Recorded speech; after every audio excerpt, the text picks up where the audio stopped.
السلام علیکم ورحمۃ اللہ وبرکاتہ۔ تو کل ہم نے آیت نمبر 116 تک پڑھا تھا، 117 تک پڑھا تھا۔ آج اس کے آگے سنانے جا رہا ہوں میں آپ کو۔ بسم اللہ الرحمن الرحیم۔ اور وہ سب کچھ جو جھوٹ موٹ جادوگری کا بنایا گیا کھیل تھا، وہ اجگر سب کو نگل گیا۔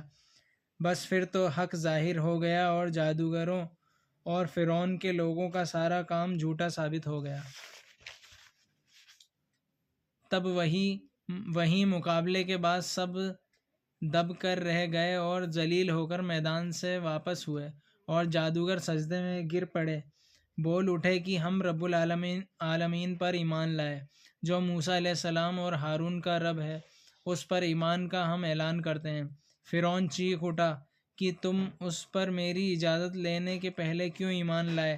یہ تو تمہاری بڑی چالاکی معلوم ہوتی ہے کہ تم نے سازش تیار کی ہے تاکہ یہاں کے باشندوں کو شہر سے نکال دو، تو ابھی تم کو اس سازش کا نتیجہ معلوم ہو کر رہے گا۔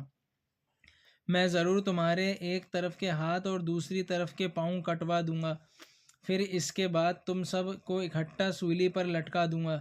جادوگر جواب میں بولے کہ ہم کو اپنے رب کے دربار میں لوٹ کر تو جانا ہی ہے۔ جب اپنے رب کی نشانیاں ہمارے پاس آ گئیں تو ہم نے ایمان قبول کر لیا، اس کے سوا تو ہم میں کیا عیب اور برائی دیکھی جو ہم کو ایسی دھمکی دیتا ہے؟ اے ہمارے رب، ہم پر صبر ڈال دے اور ہم کو مسلمانوں جیسی موت عطا فرما۔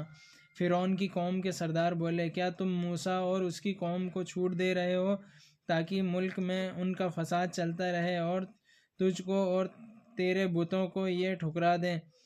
فرعون بولا، ہم قتل کریں گے ان کے بیٹوں کو اور زندہ چھوڑیں گے ان کی لڑکیوں اور ہم ان پر ہر طرح کی طاقت اور زور حاصل کریں گے۔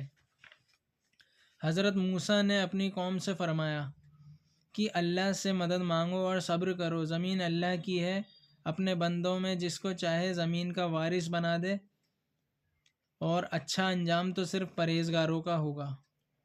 لوگوں نے کہا کہ موسیٰ علیہ السلام، آپ کے آنے کے پہلے بھی ہم بہت ستائے گئے اور آپ کے آنے کے بعد بھی ہمیں دکھ اٹھانے پڑے۔